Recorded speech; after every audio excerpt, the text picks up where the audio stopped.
Olá, eu sou o Dois e esse aqui é o Copião. Pelo menos uma vez por mês eu vou tentar trazer alguém que esteja aí no mercado, fazendo um trabalho interessante, que possa compartilhar um pouco de experiência com a gente.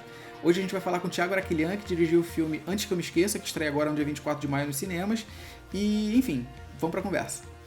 Queria que você Tá. começasse me contando como é que você caiu no audiovisual, assim. Foi uma coisa que você sempre planejou? Você trabalhava com alguma coisa antes disso? Como é que foi É. esse momento? Eu estava fazendo a faculdade de biologia na UFRJ e teve uma greve enorme, dessas boas, assim. Uhum. Rolou, tipo, praticamente uns 6 meses em greve.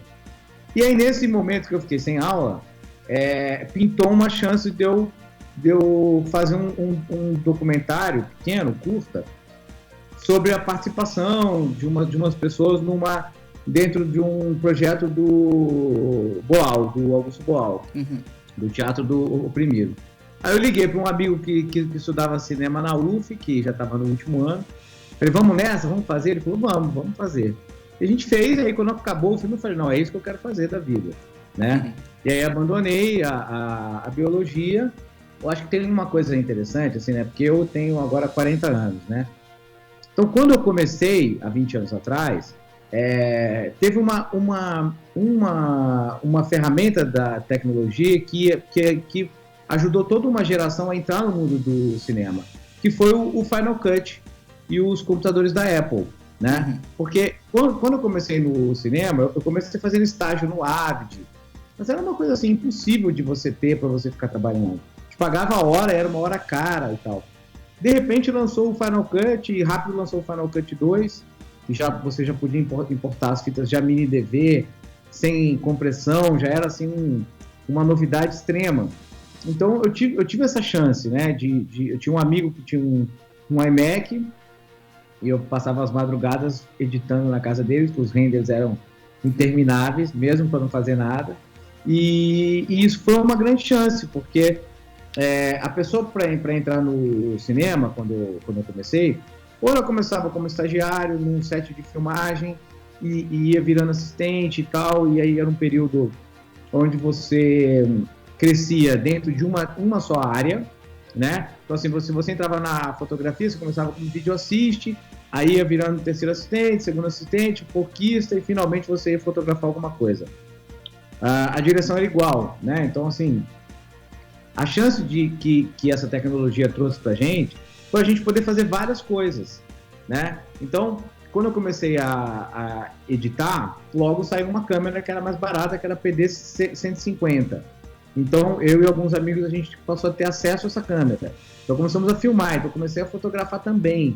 Então, já é uma formação um pouco diferente do que os meus amigos da minha idade têm, né? Uhum. Que são pessoas que foram muito numa área e que hoje trabalham super bem dentro de uma área só. Como eu tinha essa perspectiva de dirigir filmes, né, e de criar e escrever roteiros, eu sempre achei que fazer de tudo era bom para mim, porque eu nunca ia ficar só fotografando, ou só montando, ou só finalizando, e realmente foi ótimo, né, porque ao longo desses 20 anos eu participei de mais de 30 longas, né, em diferentes funções. Participei de institucionais, sei lá, nem sei quantos, publicidades. Uhum. Mas assim, um eu montava, o outro eu finalizava, eu dirigia, o outro eu fazia a fotografia. Então isso me deu um know-how diferenciado, né? Em que E aí momento finalmente você começou a estudar? Aí eu fui para Estácio e me formei na Estácio. E enquanto eu trabalhava já com várias outras coisas, basicamente com vídeo mais, né? Uhum.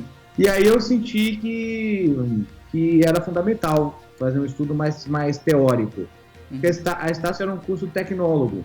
E como eu já vinha dessa vida muito prática, né? Foi muito bacana o curso, eu tive ótimos professores, mas eu fiquei com uma vontade de ter uma formação mais teórica. E aí eu fui para a França e me fiz uma graduação também lá. Não fiz um mestrado. Fiz a graduação de novo.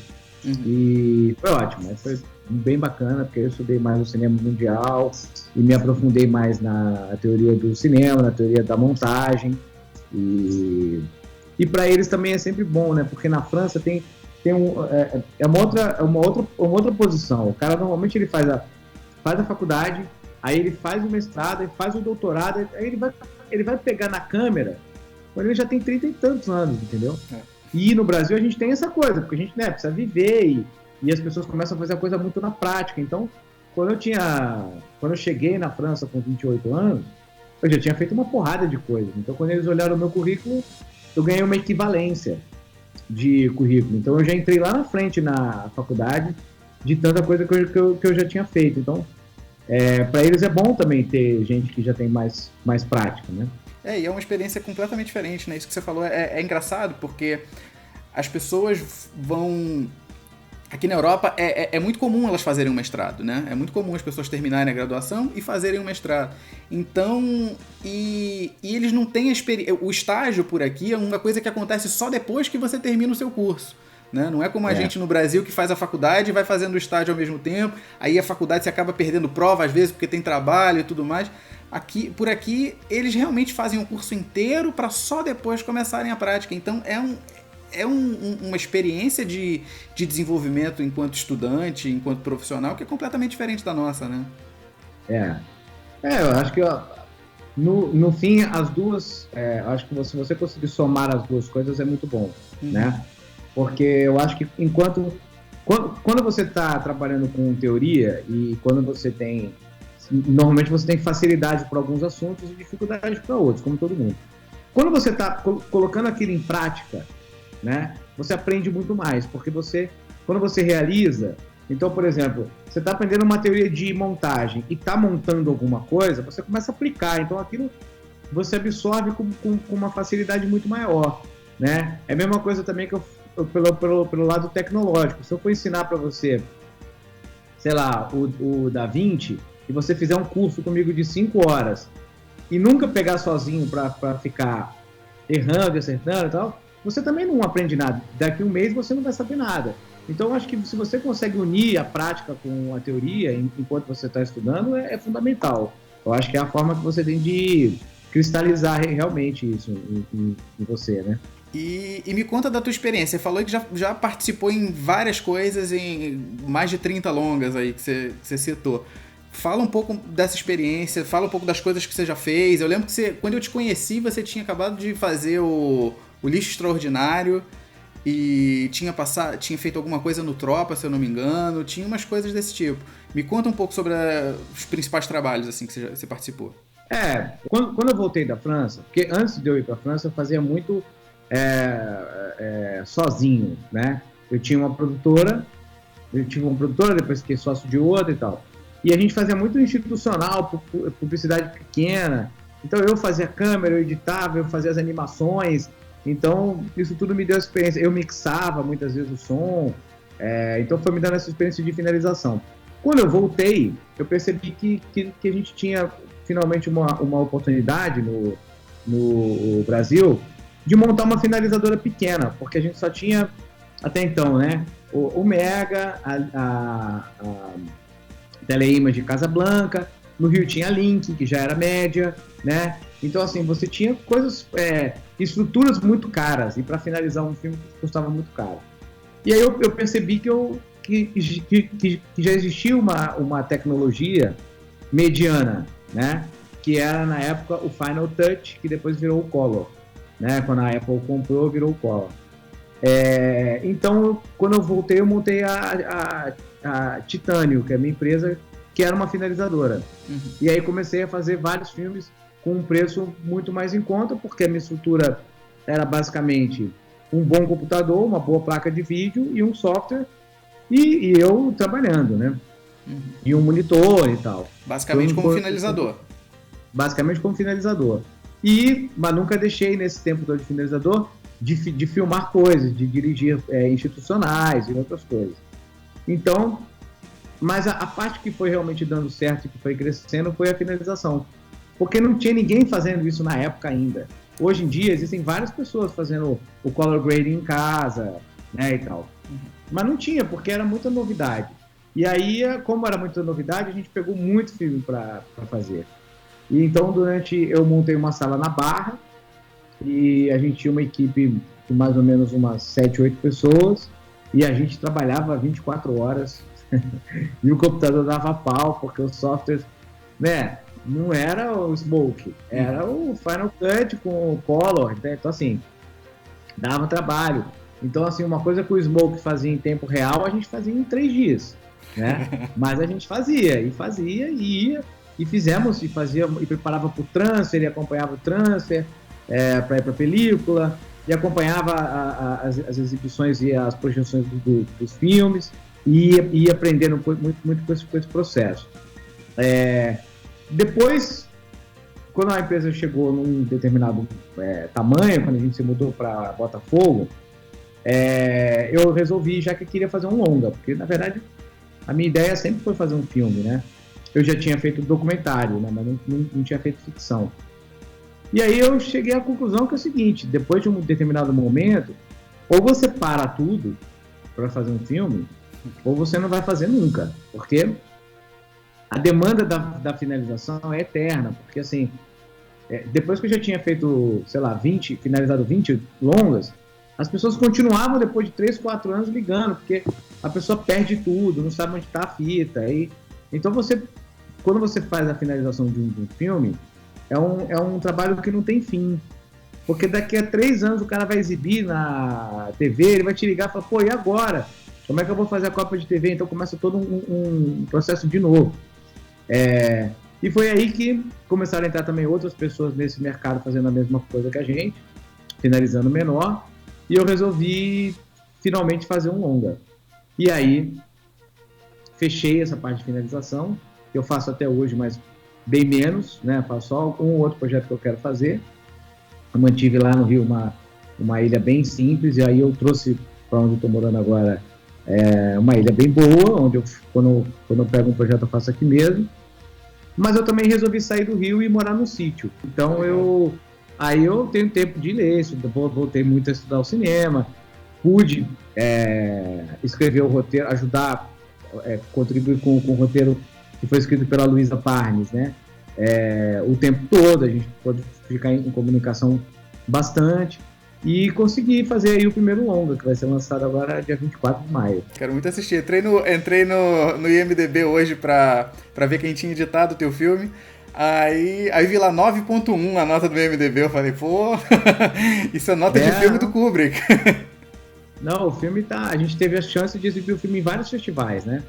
Então a gente foi pra Califórnia em 2 festivais, o Santa Bárbara e o CineQuest, e a resposta do público foi muito legal, assim, a gente, inclusive no Santa Bárbara a gente ganhou uma sessão a mais, porque o público que massa, pediu, que estavam todas cheias, e tornam 3, a gente ficou com 4 sessões.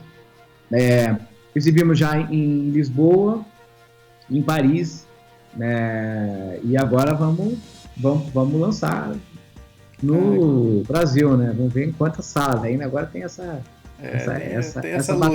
luta no Brasil, né? A gente vai investir bastante nas cabines, né? Já que o filme já provou que funciona e que as pessoas saem do filme com uma opinião super positiva do filme, acho que quanto mais a gente exibir, melhor, né? As pessoas vão começar a falar e vamos lá, vamos ver o que vai dar.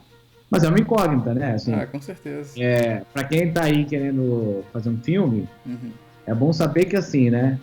Eu tô fazendo esse filme já há 6 anos. Nossa, muito tempo, né? Mesmo eu tendo vindo já de ter uma empresa, de ter feito um monte de filme e tal, assim, o tempo mínimo pra você fazer um primeiro filme no Brasil, um primeiro longa, são 6 anos. Então, é um processo longo. E a dica que eu acho que tem que ficar, e acho que todo mundo... eu acho que eu olhando os filmes, esses vários longas que eu trabalhei, eu acho que a parte mais frágil era o roteiro, era o desenvolvimento. E eu entendia muito bem por quê. Porque funcionava um pouco assim, né? Você escrevia um argumento, aí você fazia um orçamento completamente fictício, botava na lei e ficava 5 anos esperando um produtor arrumar o dinheiro. Quando o cara arrumava o dinheiro, você queria filmar, você estava louco para filmar. Mas e o desenvolvimento desses 5 anos que não teve, né? Porque um roteiro ele precisa de uma maturação. Não adianta você achar que vai escrever o roteiro num dia, um mês, né? E ele tá pronto, né? O roteiro precisa que você dê um tempo, aí outra pessoa lê, aí você fica um tempo sem ler, você lê de novo, aí você tem outra ideia que muda tudo. e você não tem que ter preguiça de apagar tudo e escrever tudo de novo. Então, tem esse processo, que é um processo longo. Eu acho que nesses outros muitos filmes que eu participei, o maior problema era esse, porque assim, eu achava que a fotografia estava funcionando, o som estava muito bom, mas a história em si, muitas vezes, estava muito mal desenvolvida. E eu acho que era muito por causa disso, que era essa ansiedade de você filmar. Uhum. Então, como eu tinha outros trabalhos, eu pude ficar esses 6 anos trabalhando no filme. Entendi. E a Luísa, que é a roteirista, a Luísa Parnes, ela também pôde. Então a gente ficou trabalhando muito, né? Uhum. Então pra gente é uma super vitória lançar esse filme agora. Mas pra quem tá querendo fazer, saiba que é duro. Né? Eu imagino, uma coisa que eu tenho conversado muito, assim, sobre com a galera que segue a página e que... sobre esse processo na pós-produção, que é o de contar uma história, né? A gente... É muito doido, porque quando você coloca no Google como editar um filme, como editar um vídeo, né, você tem 1 milhão de tutoriais ensinando software. Né? Enquanto que você teve contato com um filme de um monte de gente na pós-produção, mas estava apto para perceber problemas narrativos no filme. Né? E eu acho que é muito importante que o editor, né, que a galera, depois da captação, seja capaz de perceber esses problemas narrativos. Né? E me fala um pouco sobre essa tua experiência de estar lá, o filme está pronto, né? Você não tem mais, o filme está captado, né? Normalmente não tem nem mais dinheiro para pagar a finalização inteira, que dirá para voltar para refilmar alguma coisa, né? Então, me fala um pouco sobre como é que é lidar com problemas narrativos no final da brincadeira. Eu acho que um dos melhores lugares para você estar, para aprender sobre o processo todo, é na finalização, né? Que você já sabe as coisas que, às vezes, uma coisinha que a pessoa tivesse feito a mais salvaria tudo, né? E também o outro lado, você olha para um material que a pessoa filmou e fala, nossa, olha o desperdício que foi esse tempo para fazer uma coisa que deveria ter sido feita de uma maneira mais simples, na hora de pensar como fazer a coisa. Então, eu acho assim, a finalização, a montagem também, né, é aquele momento onde você tem que resolver tudo, né, a chance que você tem é aquela. Eu acho que a gente tem que pegar assim, os grandes processos do cinema brasileiro e os filmes que deram certo e pensar assim, infelizmente a gente não tem muito esse lugar, né, onde pesquisar como foi feito, como foi decidido. Vou dar um exemplo básico, né? Na época do Lixo e Extraordinário, foi feita uma montagem, a montagem foi finalizada, né? Eu finalizei a primeira também. Imagina, a gente finalizou um longa. E aí o longa foi para os festivais e não estava entrando nos festivais, né?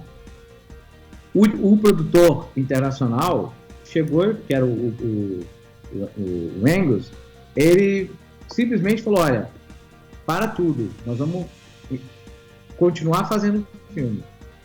Com o filme já finalizado, ele gastou um dinheiro de finalização que naquela época era 250 mil reais para cima, né? Porque era muito mais caro que hoje em dia. E remontou muitas partes do filme, refez, filmou uma coisa ou outra a mais, e aí o filme, poxa, foi para Berlim, para Sundance, concorreu ao Oscar, o mesmo filme que não estava nem sendo aceito nos festivais. Exatamente. Então, assim, esse processo é super interessante de você participar, né? Acho que os processos de finalização, o próprio Tropa de Elite 1, ele tem uma história muito interessante, né? Porque o protagonista do filme não era o Capitão Nascimento, né? No roteiro, era o Matias, né? Eles montaram a primeira versão do filme assim, e não funcionou o filme. Então, eles transformaram o Capitão Nascimento na finalização em protagonista e refilmaram umas cenas a mais. Imagino eu que tenha sido aquelas cenas dele em casa, pela relação com o remédio, a esposa. Deve ter sido, não sei exatamente o que eles filmaram. E o filme mudou completamente, ficou um filme muito melhor. Então, assim, esse processo, quando você está ali lidando com um filme que tem que ficar pronto, porque um filme, depois que ele fica pronto, né? Foi. Essa história do Angus é uma história, é um caso raro, mas a hora que o diretor e o produtor tem de fazer aquilo dar certo é naquela hora. E muitas vezes você não tem os elementos que você precisa para fazer aquilo ficar muito melhor do que está. Quando você está nessa situação, você aprende muito, porque quando você faz o seu filme, você faz aqueles elementos que realmente funcionam, e muito mais do que isso, você como montador, você filma muito menos. Você filma com mais qualidade, menos coisas. Nesse filme que eu fiz, a média de planos é de 4:1, né? De takes, é de 4:1. Então, é pouco porque a gente monta, então a gente já tem, né? Quando você tem essa experiência. Quando você não monta, é muito difícil você dirigir um filme, sabe? Porque eu que montei várias coisas, às vezes você pega uma coisa de um diretor e você olha para ele e fala, olha, esses 2 planos que você fez aqui, eles têm a mesma função, né? Você fez a mesma coisa, né? Então, e às vezes o cara não te entende, né? O cara não percebe o porquê disso. Não percebe porque ele não monta, né? Ele não monta. Quando você tem a experiência de montar e você tem a experiência de contar uma história montando e muitas vezes criar muitas histórias dentro de uma montagem, você sabe o que você precisa e o que você não precisa, o que é excedente e o que não é, né? E também você sabe que você não pode fazer um só, porque, poxa, às vezes tem um coisinho no som, né? Quantas vezes você já não ficou, o diretor, não, mas eu quero esse plano. Eu falei, esse plano não dá, porque esse plano tocou esse telefone bem na hora do negócio. Então, assim, tem essa experiência de estar ali na reta final é muito boa para quem quer fazer filmes, mas é muito árdua, porque é uma experiência muito tecnológica. Então, acho que ninguém que tem o perfil muito só criativo, né, pode se enfiar numa função que tenha a tecnologia tão presente. Isso é uma coisa tão interessante, porque quando eu entrei no cinema, existiam 2 funções diferentes, o montador e o editor, né? O montador fazia a montagem criativa, estrutural do filme, e o editor botava a mão na massa.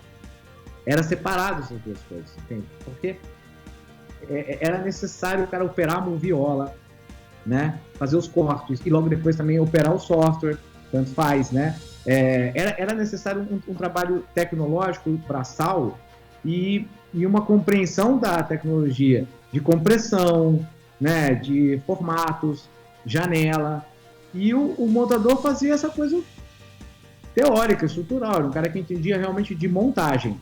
Quando o Avid entrou e o Final Cut, acabou que juntou muito essas 2 funções numa mesma pessoa, até porque ficou muito mais fácil, né?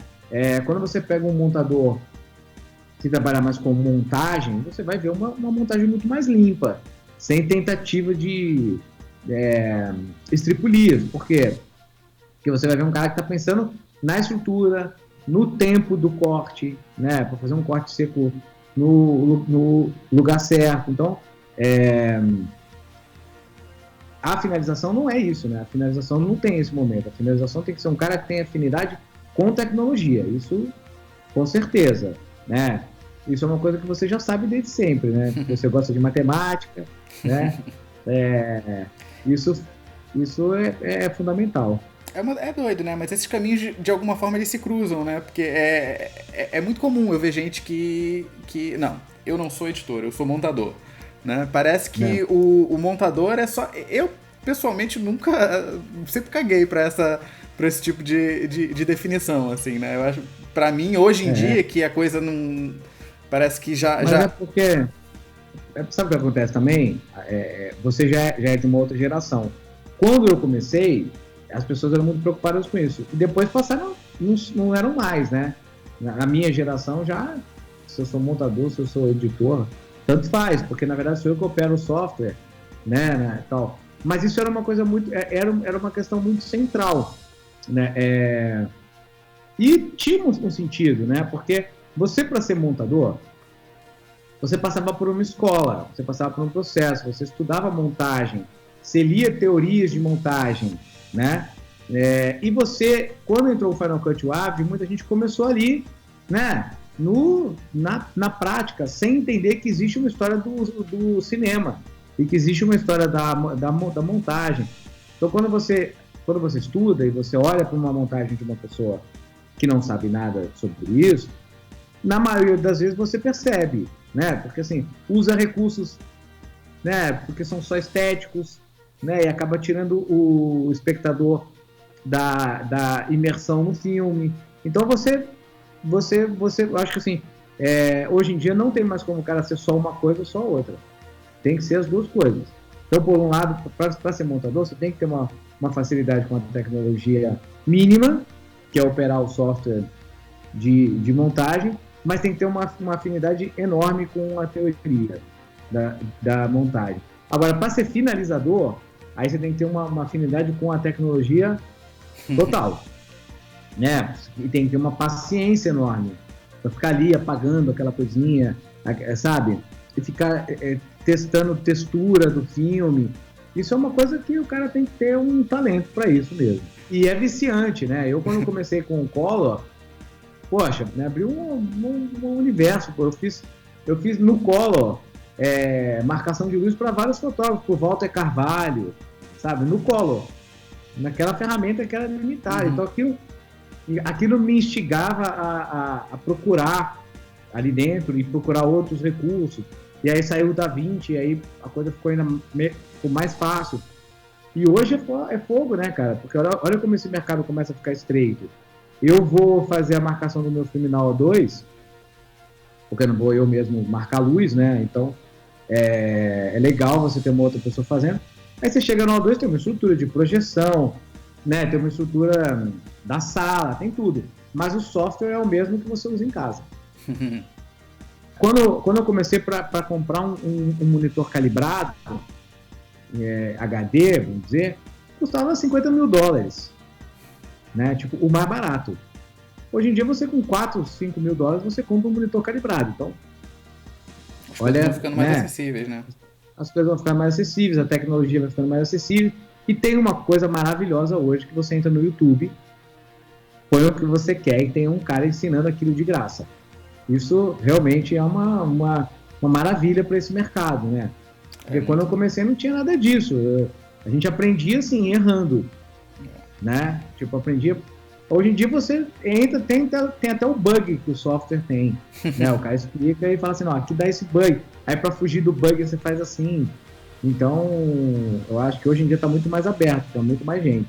Então, essas pessoas que querem entrar no mercado do audiovisual, elas vão ter sim uma possibilidade maior por conta da internet.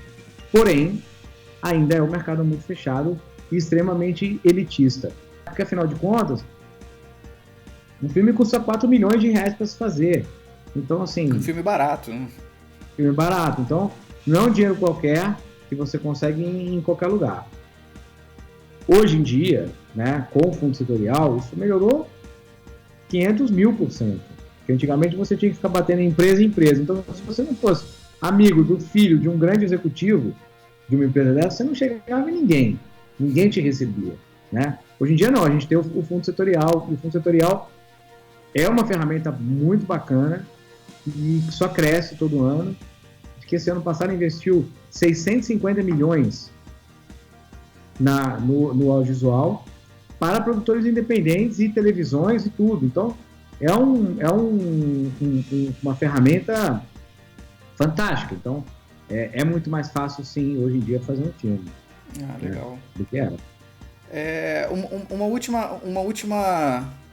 última pergunta, assim, sobre esse teu momento de transição, agora como diretor, né? Como é que estar desse outro lado agora de quem pede as coisas? Olha, essa semana me chamaram para fotografar dois filmes. Eu sou diretor quando eu tô dirigindo. Quando eu não tô, eu finalizo, eu edito. Eu só não monto mais muito, porque realmente montar, assim, filmes documentários, que é a coisa que eu mais gosto de montar, exige um tempo e uma dedicação realmente muito exclusiva, né? Você tem que entrar naquele filme e passar 3, 4 meses realmente só pensando naquilo e fazendo só aquilo. Fotografar é menos isso, né? Porque eu vou, tenho, sei lá, 20 diárias num longa, num documentário, e acabou, o meu trabalho tá ali já.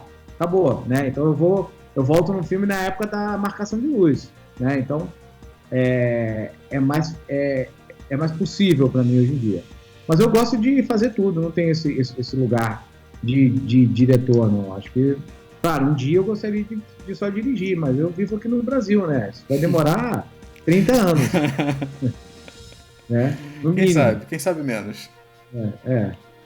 Não, mas assim, fico muito feliz, assim, é muito legal, porque você foi um dos primeiros caras, assim, do cinema que eu tive contato, né, e era muito doido, porque a gente se conheceu através da Ângela, né, a diretora, e a Ângela, várias e várias vezes, eu tava muito começando, e várias vezes eu não sabia fazer alguma coisa, e a Ângela falava pra mim, olha, pega o meu telefone aqui, liga pro Thiago e pergunta pro Thiago, assim, e eu ficava morrendo de vergonha, eu falei, puta, cara, mal conheço o cara, vou ligar pro cara pra perguntar coisa, e eu te ligava às vezes com muita briga, eu te ligava, e você era sempre super generoso comigo, assim, falava e me explicava, e é engraçado porque, assim, muita gente me fala, às vezes eu explico como eu faço alguma coisa, e as pessoas me dizem, nossa, que fantástico você tá dizendo isso, você tá compartilhando a tua experiência com as pessoas, mas eu falo, cara, eu sempre tive pessoas tão generosas em volta que sempre as pessoas falam, não, mas comigo, às vezes eu pergunto pro cara como é que faz aquilo e o cara fala, não, é o meu segredo, não sei o que, é o meu pulo do gato. Eu falo, cara, assim, eu dei muita sorte então, porque eu tive muita gente muito generosa sempre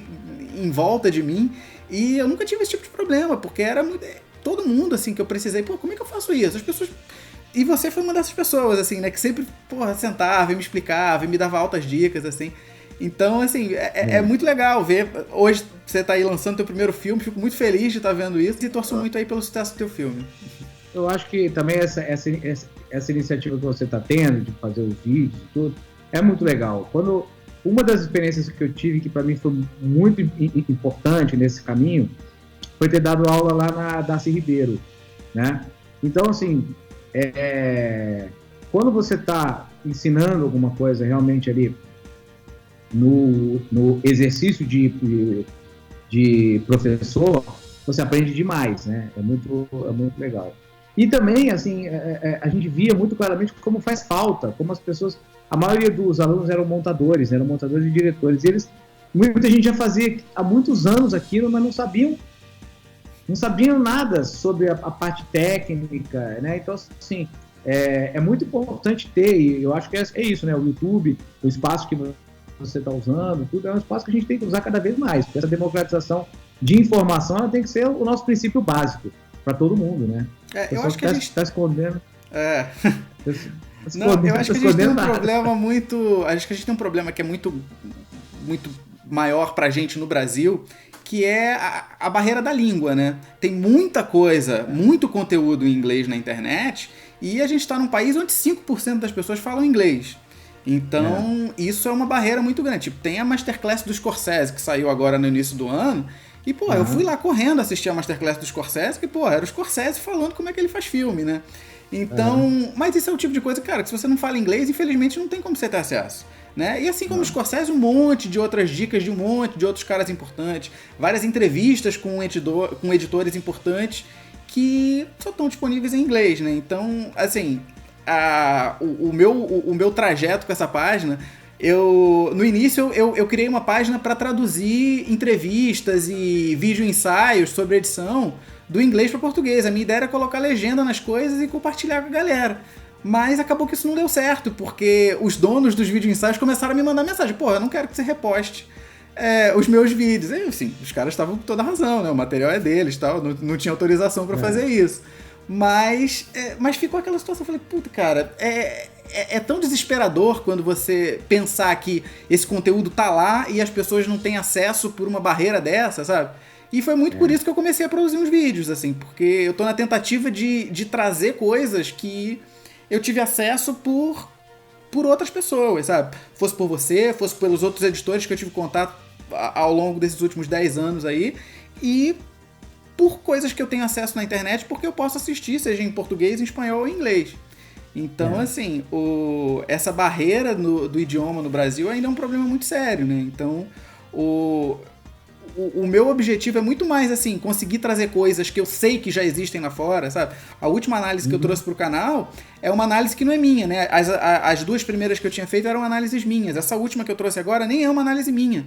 Mas foi um negócio que eu assisti que eu achei tão interessante que eu falei, cara, alguém tinha que estar falando isso em português, sabe? Então, é muito nessa tentativa que eu tô agora, assim, de tentar trazer coisas que eu sei que estão lá, sabe? Eu não tô tentando inovar em nada, eu tô tentando trazer aquilo que eu sei que já existe e que tá acontecendo por aí, mas que, infelizmente, no Brasil a gente ainda não consegue ter acesso e não tem muitas pessoas fazendo, né? Se outra pessoa começar a fazer um negócio parecido com o meu, eu super vou curtir.